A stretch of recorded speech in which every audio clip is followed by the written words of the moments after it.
예, 여러분들이 지금 기기 분석에 대한 인트로덕션을 하고 있는데, 지금 요거는 인터넷에 있는 나무 위키에 나와 있는 기기 분석에 대한 얘기입니다.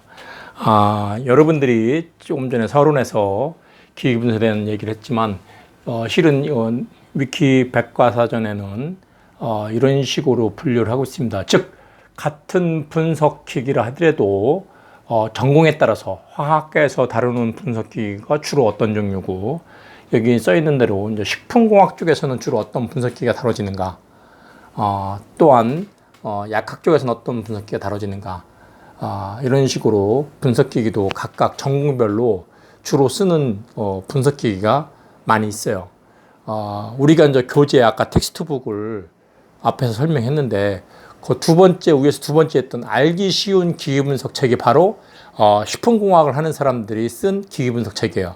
거기에는 식품공학에서 주로 많이 쓰이는, 물론 뭐 공통적으로 어느 분야나 다 쓰는 뭐 UV, IR, HPLC 등등이 있지만, 식품에서는 NMR은 별로 안 써요. 그쵸? 또한 또 쓰는 경우도 있고, 이런 식으로 전공별로 약간은 차이가 있어갖고, 여기 나무 위키 백과에는 그런 분류를 해놨기 때문에 저희가 요걸 참고적으로 요 부분을 조금 한번 언급을 하겠습니다. 왜? 여러분들이, 우리 화학공학과에 있는 여러분들은 전공 선택 진로 분야가 여기 나와 있는 분야 다 갈 수 있어요. 요번에 3학년들, 4학년들 대상으로 여름방학에 현장 실습에 희망업체를 조사를 해보니까 처음에 12명이 신청했는데 화장품 업체로 4명, 6명 정도인가요? 8명 정도인가에 지원을 했어요. 그리고 이 식품 쪽으로도 2명이 지원을 했었고, 이 제약 쪽으로도 제약의 QC 쪽에 2명, 제약 연구 쪽에 또한 2명. 그리고 이제 바이오 분야. 이 실은 여러분들이 바이오 그러면은 스펙트럼이 워낙 넓어요. 전에도 한번 얘기했지만, 화학공학과에서 초창기에 다루었던 바이오는 생물화공이라 해갖고서 퍼멘테이션에 의한 바이오매스 쪽입니다. 바이오매스 쪽. 즉 바이오매스를 해서 바이오 디젤을 생산하는 프로세스가 미국에서 처음에 시작됐어요. 근데 그 바이오 디젤이 광물질, 즉 원유로부터 증류를 통해서 얻어지는 디젤보다 바이오 디젤, 즉 퍼멘테이션에 의해서 만들어지는 바이오 디젤은 가격이 훨씬 더 비싸요.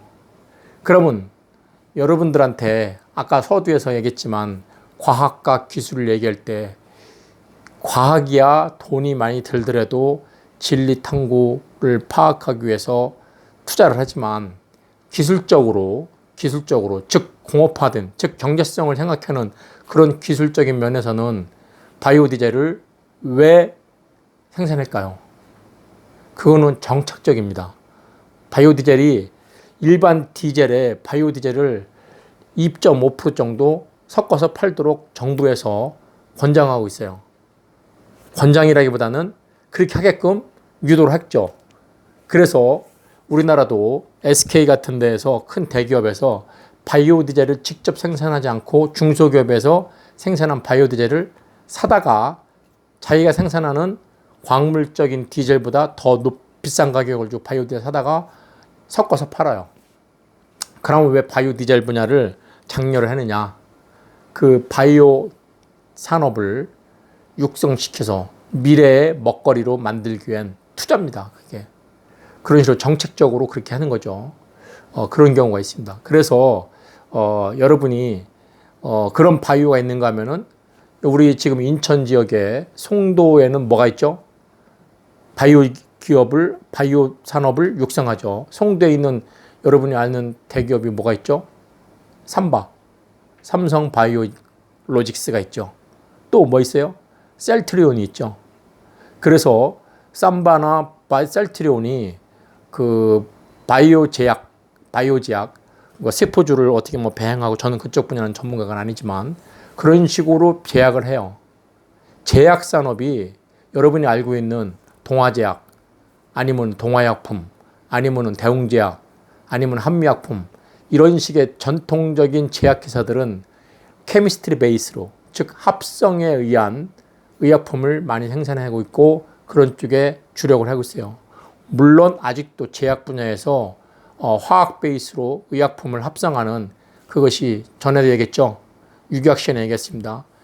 유기학이라는 과학적 탐구가 화학적 기술로 응용하는데 가장 산업적으로 발달된 것이 의약품이에요. 왜? 의약품은 부가가치가 높아요. 그죠? 값이 비싸단 말이에요. 그래서 일반 의약품보다 낮은 등급인 화장품이나 아니면은 다른 뭐 세제나 아니면 염료나 이런 거 만드는 것보다 같은 10g의 무게를 다뤄서 팔다 치면은 뭐 세제나 뭐 한 100원 받는다. 그럼 염료는 150원 받을 테고, 화장품은 300원 받을 테고, 그런데 의약품은 1,000원을 받아요. 그런 식으로 부가가치가 매우 높은 정밀학 산업이에요. 그렇기 때문에 그 유기학을 배워서 유기의약품을 만드는 것이, 즉 합성, 유기합성에 꽂힌 의약품 합성입니다. 근데 요즘에는 그런 의약품을 합성, 케미스트리 베이스의 합성에 의해서 만들어지는 것도 있지만 바이오, 세포 배양을 통해서 만들어지는 바이오 제약도 요즘에 많이 뜨고 있어요. 그렇다고 우리나라가 그 기술에 앞서 있느냐? 그렇진 않죠. 삼성바이오로직스 같은 삼성바이오나 셀트리온 같은 경우 그런 쪽의 기술이 외국의 기술을 하청받아서 하는 그런 생산이에요. 그러니까 우리나라는 뭐 삼성 반도체 같은 경우는 마찬가지죠. 반도체가 처음에 개발된 것은 페어차일드인가요? 뭐 미국 쪽에서 개발을 했던 거를 지금은 생산은 삼성이 제일 잘하죠. 그것처럼 지금 송도에 있는 바이오 제약도 외국에 있는 제약 기술을, 바이오 제약 기술을 우리가 생산을 많이 하는 거예요. 그러니까 생산 제조 국가로는 우리나라가 세계적으로 앞서 있는 거죠. 그렇지만 원천 기술은 우리가 아니라는 거. 아직까지도 그렇게 바이오가, 어떻든가 제가 얘기하고 싶은 것은 퍼멘테이션에선 바이오 매스를 만드는, 기름 만드는 바이오부터 시작해갖고 그런 의약품을 만드는 바이오까지도 다 바이오라고 그래. 거기다가 또 유전자 조작하는 것도 바이오라고 그래. 그러니까 바이오라고 그래갖고 다 똑같은 바이오가 아니라 어느 쪽에 신경을 쓰는 바이오냐에 따라서 분야가 상당히 많이 달라지고 있다는 거. 요번에 우리 학과 학생들도 바이오라고 썼는데 막상 바이오를, 어느 바이오를 얘기했냐 그러면은 대답을 못 해요. 여러분들이 아직까지도 바이오에 대한 정의를 정확히 모르기 때문에. 그런데 근본적인 정의부터 다시 한번 잡고 여러분들이 어느 바이오를 할 것인지 한번 좀 생각을 해볼 수 있기 바랍니다. 결국에 여기 이제 같은 기기 분석을 해더라도 어느 분야에서 쓰이는 기기 분석에 따라서 조금씩 달라진다는 거. 왜?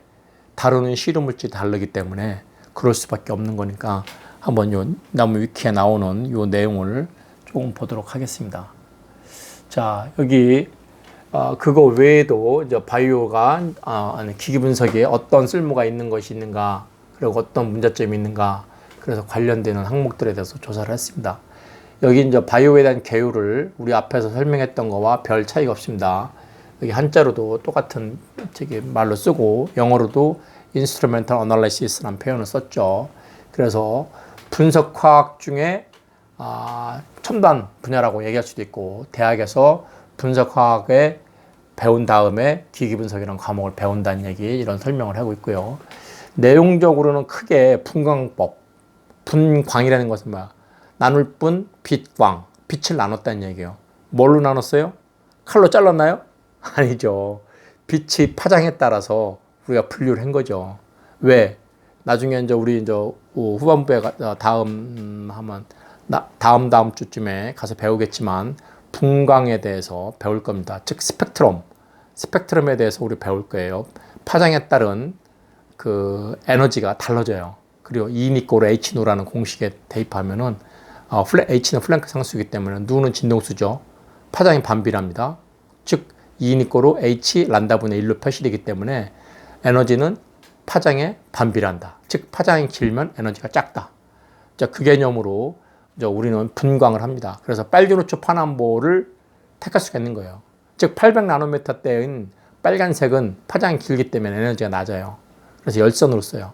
근데 이쪽에 빨주노초 파남보 보라색은 자색이라고 그러지. 자색 한자로. 자색인데 자색은 파장이 400나노미터야. 그럼 파장이 짧아졌어. 그럼 에너지는 세졌죠. 그래서 자색의 바깥쪽에 있는 자외선으로 우리가 살균 소독을 해요.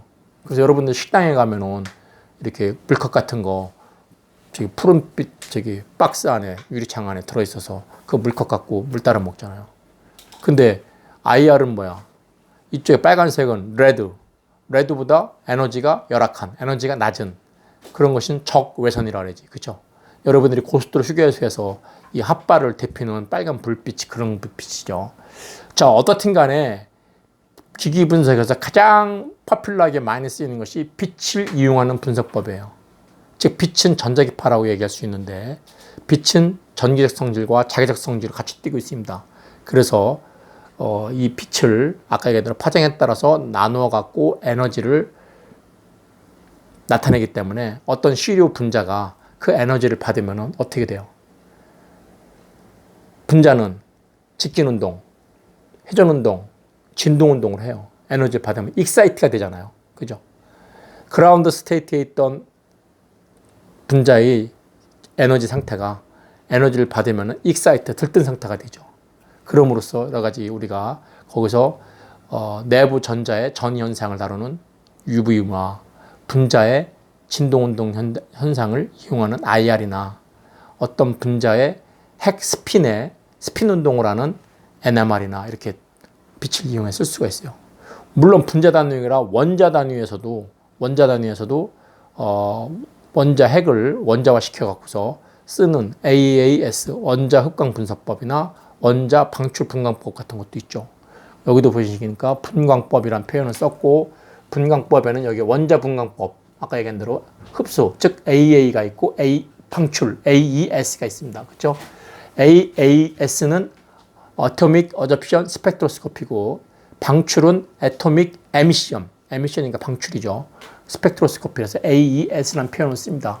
그거와 함께 뭐 루미넌스, 형광물질, 식품에서 많이 쓰죠. 그 다음에 질량 스펙트럼 같은 것도 있고요.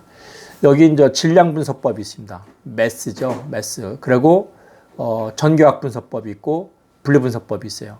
거기에는 많은 종류의 분석기기들이 우리 앞에서 얘기했던 것처럼 세분화되어 있습니다.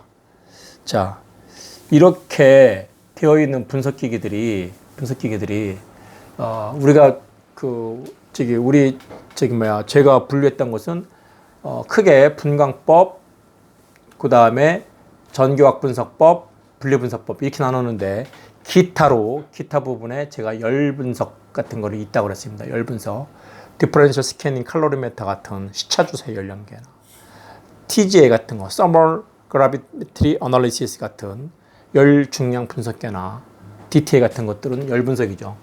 우리가 이제 여러분이 3학년 때 배웠던 고분자, 4학년 때 배웠던 고분자 가공 이런 데서 많이 쓰이는 것이 바로 이런 열 분석기들이에요. 왜? 고분자 플라스틱 물질에 대한 열 분석, 열 거동을 여러분들이 분석해야 되기 때문에. 그리고 분리법이 있어요. 크로마토그래피 우리 앞에서 나왔던 거지만. 자, 그럼 학과에 따라서 조금씩 다르다는 얘기를 했는데 여기 보시는 대로 처음에 이제 화학과 쪽에서 우리가 이제 화학이나 화공이니까 우리는 이제 화학도 다르고 식품공학도 다르고 섬유도 다르고 뭐 바이오도 다르고 다 달라요. 화학공학은 워낙 분야가 넓기 때문에. 화학과 쪽에서는 측정의 기본 문제적인 분석에 매달려 있다. 그래서 여기는 보통 여러 이제 그 통계적인 기법을 통해서도 나름대로 이제 분석 해석을 많이 해요. 근데 여기 보시면 예를 들어서 뭐 면적 대비 이거 최소시켜 최소자승법이죠. 최소자승법에 의해서 나가는 건데 이건 하나의 이제 분석 기법인데 여러분들이 어차피 수학적인 용어를 썼습니다. 그런 걸 통해서 우리가 분석을 해내는 것들이 많이 있습니다. 나중에 여러분들이 이제 뭐 또 이제 한번 보면 알 테고, 화학과에서 이제 뭘 많이 다루냐면은 분광법 중에서는 AAS, 아까 얘기한 대로 원자 흡수 분광법, 흡광법이죠. AES, 원자 방출 분광법, 스펙트로스코피죠. 분광법. 그 다음에 AFS, 애토믹 플로렌스, 즉 형광 분석법이죠. 형광 분석법. 그 다음에 MAS는 매스 스펙트로스코피고, 다음에 IR, 인프라레드. 근데 그 IR도 라만 IR도 있어요. 그렇죠? 이런 것이 분광법에서 화학과에서 많이 쓰는 거고, 또한 전기 분석법, 전기학 분석법도 뭐 통번적으로 전압, 전류를 이용해서 이제 많이 하고, 그 다음에 크로마토그래피는 분리 분석법이죠. 이런 거 위주로 이제 많이 다루고 있다라는 얘기입니다. 한편 여기 이제 그 광학 원자 분광법도 있어요. 또한 원자 스펙트럼 흡수 분광법, 방출 분광법 등등등도 다루어지고 있습니다. 한편 분리 분석에는 뭐 분자 분광법, 이건 원자 분광법이고, 분자 분광법에는 UV, 울트라바이올렛이죠. 자외선, 그리고 비지블, 가시광선. 또한 여기 적외선 흡수 분광법도 있죠. IR. 그 적외선도 라만이냐 아니냐 하는 것처럼 이것은 램버트 비어 법칙이 많이 따라지게 되고 있고, 여러분들이 우리가 많이 다루는 것이 이 분자 분광법을 많이 다룰 거예요. 우리가 분자 분광법에 있는 UV, IR 또는 NMR 같은 것들이 다 여기에 범주에 속합니다.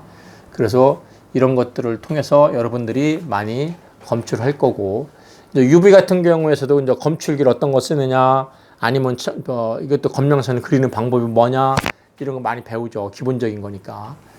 자, 그 다음에 이제 뭐 여기도 뭐 발광, 형광 등등의 여러 가지 이제 어플리케이션 되는 분석법도 있습니다. 그리고 이제 전기 분석법에서 여기 폴라리메트리라든지 아니면은 전류를 이용한, 전위차를 이용하는 거, 전류를 이용하는 거 등등이 있습니다.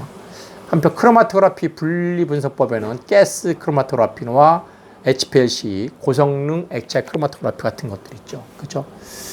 자, 이거와 함께 뭐 또 이오닉 크로마토그래피, 이건 환경 분야에서 많이 다루는 그런 것도 있고요. 그 외에 여기 이제 질량 분석, 매스 스펙트로스코피 같은 거 요즘에는 좀 많이 떠올랐죠. 왜? 매스 스펙트로스코피가 전에는 무지 비쌌었어요. 뭐 2억 정도 했는데 요즘은 그래도 좀 많이 좀 대중화가 보급형이 돼갖고 많이 구입들을 하고 있는 추세입니다. 자, 그런 크로마토그래피도 GC와 HPLC가 있고, 다음에 GPC도 있고, TLC도 있고, 여러 가지가 있어요. 그거와 함께 기타 이제 분석법이 연소 분석법, 아니면 뭐 다른 여러 가지 여러분들이 잘 안 쓰는 그런 것도 있고요. 그러면은 이런 화학과적인 분석법 외에 우리가 여기 보시는 것처럼 식품 쪽에서는 뭘 다루나 하는 것들이 있습니다. 여기 식품공학에서 다루는 거는, 화학과에서 다루는 것들 거의 뭐 여기도 유기암물 위주로 일을 하죠. 왜? 무기물을 먹는 경우는 뭐 그렇게 많지 않으니까, 무기암물은 대부분 유기암물이니까 화학에서 다루는 유기암물 분석법 다 이용할 수 있는데, 특히 식품공학에서는 더 많이 쓰는 것이 이제 가스 크로마토그래피, 뭐 이런 것도 많이 쓰지만, 실은 이제 pH 미터를 많이 써요. pH 미터. pH 미터, 여러분들이 일반학 시간에 배웠던 뭐 pH에 따른 수소이온 농도 지수를 측정하는 pH 미터인데, 실은 이것도 여러분들이 KCl 용액이 담겨져 있는 일렉트로드를 갖다가 보관을 잘못하면은 또 뭐 쉽게 에러가 나는 그런 경우도 있으니까 취급을 잘 해야 되고요. 여기 pH 미터와 함께 원심 분리기를 많이 쓰죠. 원심 분리기는 뭐야? 이렇게 그 에멀전 상태로 되어 있는 이런 좀 탁한 용액을 층분리를 시켜야 돼요. 그죠? 층분리를 시켜야지만이 가라앉는 부분하고 이게 액상층하고 분리가 될 수 있을 거예요. 그러려면은 그냥은 자연 침전을 되기를 바라면은 엄청난 시간이 소모돼요. 그래서 보다 빨리 하기 위해서 우리가 그 원심 분리기를 돌려서, 원심 분리기 돌리면 어떻게 돼? 고체 성분은 바깥쪽으로 원심인 여기에서 빠져나가려고 했기 때문에 바깥쪽으로 몰려 있죠. 그래서 원심 분리 돌리면은 나중에 바닥에 고체 성분이 가라앉아 있고 우측으로 액체 성분이 이렇게 맑은 용액으로 뜨죠. 그래서 에멀전 상태의 혹은 탁한 용액이 그 원심 분리에 의해서 고체와 액체로 분리가 되는 그런 것이, 왜냐하면 식품의 내용물들이 그런 상태예요. 그죠? 그런 상태예요. 걸쭉한 상태, 아니면 에멀전 상태라고 표현하는 거, 그런 것들을 충분히 시켜갖고서 고체와 액체를 분리합니다. 그거 외에도 일렉트로포리시스 전기 영동법에 의해서 단백질 분석도 많이 하고요. 그죠?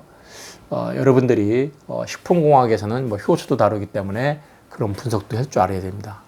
한편 약학 분야에서 여러분들이 장내 진로 분야로 잡는 제약 분야의 QC나 진약 분야의 뭐 합성이든 아니면은 그 제약 분야의 연구를 위해서는 뭐 어떤 걸 다루냐? 얘네들도 약학에서도 UV나 비집을 적외선이나 라만 적외선 혹은 NMR을 찍고 나중에 질량 분석해서 GC나 HPLC 같은 경우도 많이 쓰죠.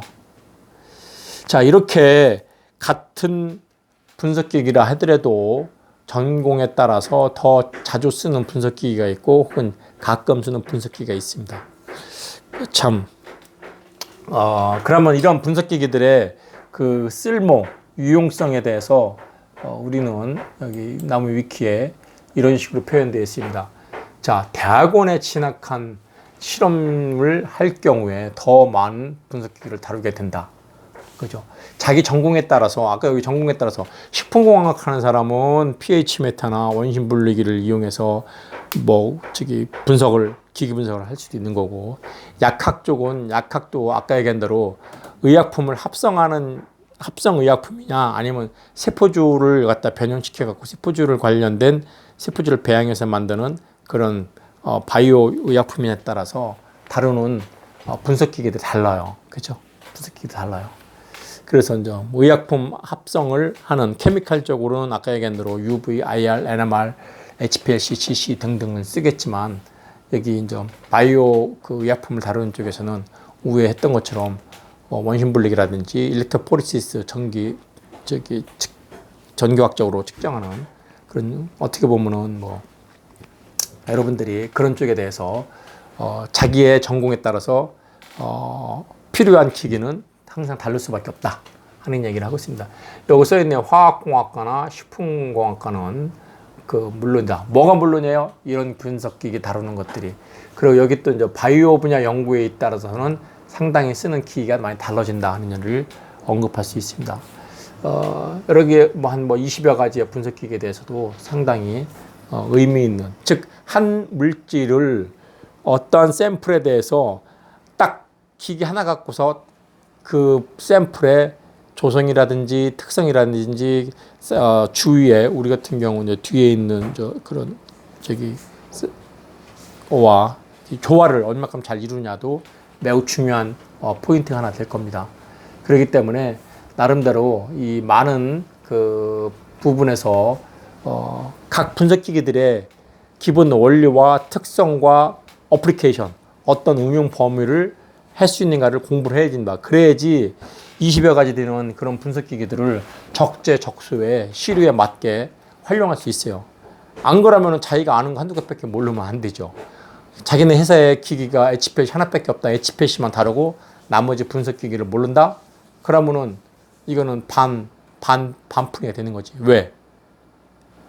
그 HPLC만 다룬다면 나머지는 안 다루나?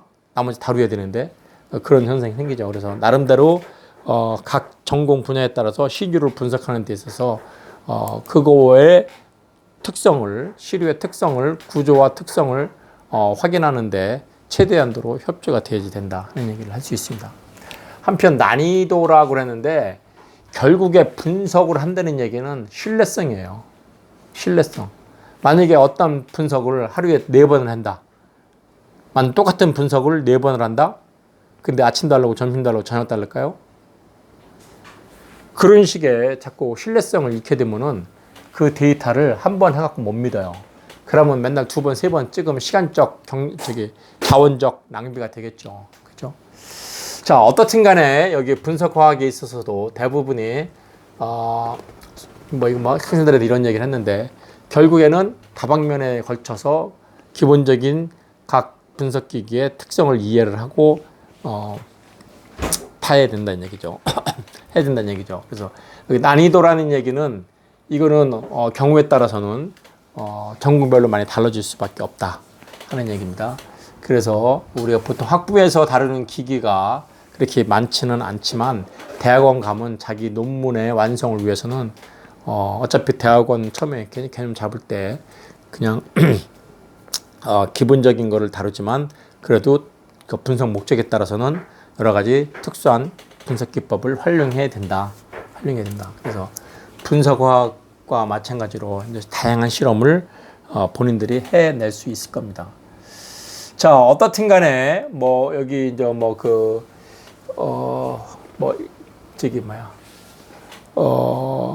기기 분석이 이렇게 전공에 따라서도 다양하게 취급하는 분석기기 종류가 달라진다 하는 얘기를 알아야 되기 때문에 자기가 갖고 있는 분석기기 외에도 기본적인 분광법, 전교학 분석법, 분리분석법에 대한 개념을 잡고 거기에 적당한 시료 테스트를 해볼 수 있으면 좋을 것 같습니다.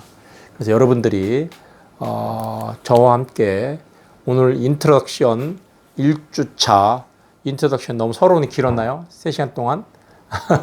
그래도 여러분들 머릿속에 이 기기 분석이 기기 분석을 통해서 어떤 화합물의 구조와 조성을 밝히고 그 펑셔널 그룹이 어떤 반응을 일으킬 것인가 예측할 수 있게끔 만들어주는 그런 역할을 충분히 했습니다. 그리고 자기 어떤 분야 나갈지 모르니까 기회가 되는 대로 많은 종류의 분석기를 해보고 여러분들이 좋은 방법은 학과에 있는 교수님들이 연구 프로젝트를 많이 하시는 분들이 있으니까 그런 과제에 참여해서 항상 과제를 진행함에 있어서 분석기기를 다루게 됩니다. 그죠? 물론 우리 학교에 있는 분석기를 다루는 분도 있고 우리 학교에 있는 분석기가 좀 노후화 돼갖고 다른 학교에 가서 분석기를 다루는 사람도 있습니다만 여러분들이 활용을 어떻게 잘 할 것인가가 제일 중요한 거죠. 자, 이제 다음 시간에는 보다 이제 분석과학과 기기분석에 대한 내용을 좀 더 하면서 우리가 1장의 내용을 들어가도록 하겠습니다. 1장의 내용은 인트로덕션이고 여기에 나오는 용어들만이라도 잘 기억하는 게 매우 중요할 것 같습니다.